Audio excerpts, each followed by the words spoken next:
कुछ दलाल किस्म के हैं, कुछ राजनीतिक लोग हैं जो अमन अमान को बर्बाद करते हैं और जो है कि नहीं गरीबों को, बच्चों को परेशानियाँ होती है, जनता को परेशानियाँ होती है। ये मुल्क हिंदू और मुसलमानों का है। मोबिन अंसारी, अध्यक्ष भारतीय मानव सेवा संगठन। आज आपने प्रेस कॉन्फ्रेंस बुलाई है, क्या वजह है, क्या है? यही शांति और अमन अमान के लिए। ये शहर हमारा है, ये देश हमारा, इस देश के सारे लोग हमारे हैं। तो हमारे ही बीच में कुछ गंदे किस्म के लोग रहते हैं जो अफवाहें फैलाते हैं, कुछ इस तरह का कार्य करते हैं। तो मैं इसलिए बुलाया कि अफवाह फैलाने वालों से आप होशियार रहें। और इत्तेफाक से कल जुमा का दिन है, तो मैं तो लोगों से यही कहूँगा कि जुमा पढ़ के लोग शांति से अपना घर चले जाएं। अगर हमारे बीच में कोई अफवाह फैलाने वाला हो तो उसकी तस्दीक करके पुलिस प्रशासन का हल करें। और रह गई बात कि अगर किसी ने गलती किया तो हम तो गलत नहीं कहेंगे। इस मुल्क में लोकतंत्र है, ये मुल्क इंसानों का मुल्क है, न हिंदू का मुल्क है न मुसलमान का मुल्क है, ये इंसानों का मुल्क है। और इस मुल्क में बहुत धर्म को मानने वाले हैं, किसी का धर्म अभी हो, सारे लोगों को अपना अपना धर्म प्यारा है और हम सारे धर्म का जो है मतलब सम्मान करते हैं। तो सबसे बड़ी चीज़ है कि अगर किसी ने किसी धर्म को अगर गलत शब्द इस्तेमाल किया या गुस्ताखी किया तो उसके लिए सरकार अपनी कार्रवाई करेगी और करना भी चाहिए। और रह गई बात कि जहाँ तक हम अपने शहर या लोगों का सवाल है तो सरकार अपना काम करेगी। हमारा लोकतांत्रिक तरीका है, लोकतांत्रिक व्यवस्था है, शांतिपूर्वक जो है कि नहीं हम अपने गम और गुस्से का इजहार करेंगे, कानून हाथ में नहीं लेंगे, बल्कि जो है कि नहीं अगर सब, क्योंकि पुलिस हमारी रक्षा के लिए है। हम अगर पुलिस पर अगर पत्थर चलाते, किसी तरह की कार्रवाई करते हैं तो किसी पर आप पत्थर चलाएंगे तो वो कार्रवाई तो होगी। इसलिए कानून अपने हाथ में न लें और जो है कि शांतिपूर्वक अपना जो है कि जुमे की निज़ाम अगर गए तो अपना घर जाएं। और जो है अगर कोई आदमी अफवाह फैलाता है तो इस तरह का आदमी है तो उसकी तस्दीक करके पुलिस प्रशासन को इतला करके उस पर जो है कि नहीं आप देश के सच्चे नागरिक होने का सबूत दें। क्या लगता है कल जुमा है तो कल भी प्रदर्शन हो सकता है? नहीं, ऐसा नहीं होगा। प्रदर्शन क्यों होगा? अब किस बात का प्रदर्शन होगा? तौकीर रज़ा बरेली के अध्यक्ष हैं, उन्होंने कहा कि जुमे के दिन प्रदर्शन करना था लेकिन अब उसको टाल करके इतवार के दिन होगा। ये प्रदर्शन शांतिपूर्वक तरीके से होगा। ये बताइए कि बार बार आप जो है कि नहीं कहेंगे कि हम 10 तारीख को करेंगे, कभी कहेंगे हम 5 को करेंगे, कभी हम कहेंगे 3 को करेंगे। आप क्या चाहते हैं? आप एक मैसेज दीजिए कि हम जो है कि नहीं फला तारीख को धरना प्रदर्शन। आप टाल के माहौल ख़राब करने, बार बार लोगों को कोई गलत संदेश देते हैं, ये तरीका गलत है। इस मुल्क का जो है कि नहीं, इस मुल्क की आवाम के मालिक से ये इस तरह होता है कि ये सारे लोग जो है कि नहीं इस तरह का काम करते। आपने कोई फैसला ले लिया, फैसला कर लिए थे, फिर उसको टाल मटोल करना, लोगों के जज्बात को भड़काना। कोई फैसला एक लेना चाहिए। अगर तौकीर रज़ा ने कोई फैसला ले लिया वो उनका फैसला है, वो कुछ भी करें, ठीक है। गुस्ताखे रसूल अगर किसी ने किया तो उसकी निंदा करें, उसके प्रकार मतलब कानून हाथ में न लें। जो लोकतांत्रिक तरीके पर चलकर अपने गम और गुस्से का इजहार करें। और फिर मैं कहूँगा कि कानून अपने हाथ में लेकर शांति व्यवस्था बनाए रहें। जब शांति रहेगी, हमारे शहर में अमन अमान रहेगा, हमारे देश में अमन अमान रहेगा, तो हम भी सुकून की ज़िंदगी अमन अमान से गुजारेंगे।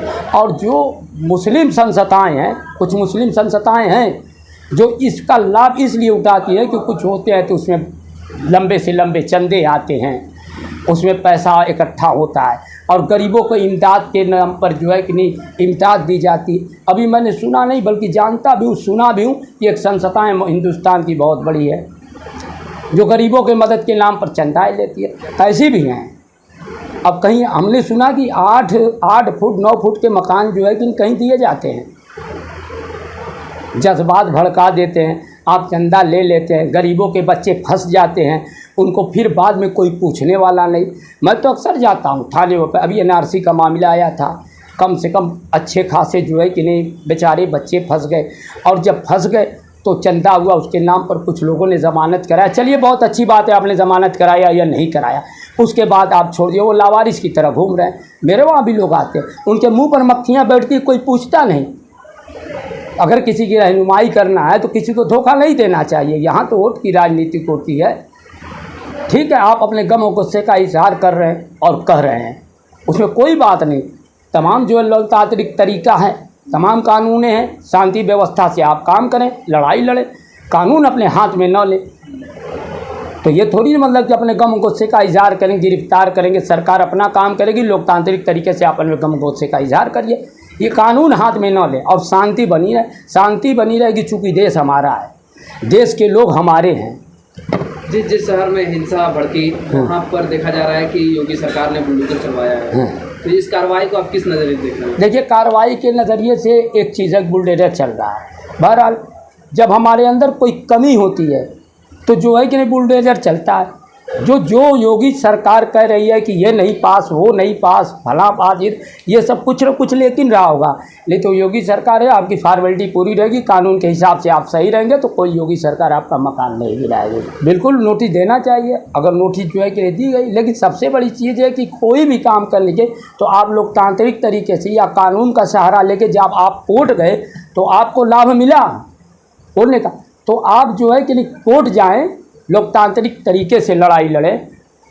आप भी कह रहे हैं, मैं नहीं कह रहा हूँ कि कोर्ट गए तो कोर्ट ने कहा कि बिना नोटिस आपने कह दिया। तो इसी तरह कानून का सहारा लेके किसी शांति व्यवस्था आप ख़राब करेंगे, कोई शांति व्यवस्था का अमन अमान को ख़राब करेंगे। कुछ दलाल किस्म के हैं, कुछ राजनीतिक लोग हैं जो अमन अमान को बर्बाद करते हैं और जो है कि नहीं, गरीबों को, बच्चों को परेशानियाँ होती है, जनता को परेशानियाँ होती है। ये मुल्क हिंदू और मुसलमानों का है। अच्छा, इसके हाल में बता सकते हैं कि रोटी से की जा रही है अपनी? बिल्कुल रोटी से की जा रही है। आज तक मैं कह रहा हूँ, एक चीज़ बहुत गौर से सुनिएगा, बहुत बड़ी बात आपको बता रहा हूँ और ये मैसेज जो है कि नहीं, आप अगर बहुत समझदार, आप भी गंभीरतापूर्वक सोचिए। मान लीजिए हिंदुस्तान 125 करोड़ से अधिक लोगों का मुल्क है, इंसानों का मुल्क है। तो अब हम बार बार कहें 25 करोड़ मुसलमान, 25 करोड़ मुसलमान, तो आप 25 करोड़ करके दूसरे भाई का जज्बा भड़का रहे हैं। आप अपनी तादाद बता रहे हैं। आप इससे क्या मैसेज देना चाहते हैं? आप करना है तो आप कहिए कि इस इंसानों के मुल्क में जो है कि नहीं 125 करोड़ इंसान बसता है। आप सिर्फ 25 करोड़ 25 मुसलमान, मान लीजिए बनारस में मुसलमान हैं, मऊ में मुसलमान हैं, भोपाल में मुसलमान हैं, आजमगढ़ में मुसलमान हैं। लेकिन मैं आपसे पूछता हूँ, जो गांव में मुसलमान 2 से 4 घर बसते हैं, जो मुसलमान गांव में 2 से 4 घर बसते हैं, वो भी तो मुसलमान हैं। जो मतलब बड़ी अक्सरियत के बीच में 4 घर मुसलमान हैं, उनकी हिफाजत कौन करेगा? आप यहाँ मऊ में आएंगे 1 लाख मुसलमान है, बनारस में आएंगे वो मुसलमान है, तो आप मुसलमानों की बात करें, लेकिन गांव के मुसलमानों का क्या होगा? इसलिए हम लोग कहते हैं कि भाई हमको ये दर्द है, ये जिस बात की रहती है कि हम 1 लाख है, ठीक है, हम यहाँ तो मुसलमान की बात कर लेंगे, गांव में 4 घर हमारे भाई जो हमारे बड़े भाइयों के साथ और हिंदू भाइयों के साथ अपनी ज़िंदगी और रोटी और ताने बाने बुनते, उनकी ज़िंदगी का क्या होगा? क्यों नफरत फैलाते हो? का दिन है, आप जनता से क्या कहेंगे? जनता से यही कहूँगा, शांति व्यवस्था बनाए रखें। अगर कोई आपके बीच में गंदा किस्म का आदमी की तस्दीक करे, पुलिस प्रशासन को जो है कि खबर करे, कानून हाथ में ले लें, क्योंकि आगे आने वाले दिन जो है कि नहीं और हमारे सामने है, त्यौहार भी सामने है और आप देखते हैं, और शांति व्यवस्था नहीं रहेगी तो हमारे चेहरे पर चमक नहीं रहेगी, हमारे शहर के चेहरे की चमक उड़ जाएगी। यहाँ गरीब बुनकरों का शहर है, रोज़ कुआं खोदते, पानी पीते, कौन रोटी देगा? सिर्फ अल्लाह पर भरोसा हम पूरा करते हैं, हमारा अल्लाह पर, अल्लाह के रसूल पर भरोसा है, लेकिन बिना मेहनत की अल्लाह तो बताना खाना नहीं मिलेगा। मेहनत तो करना ही है।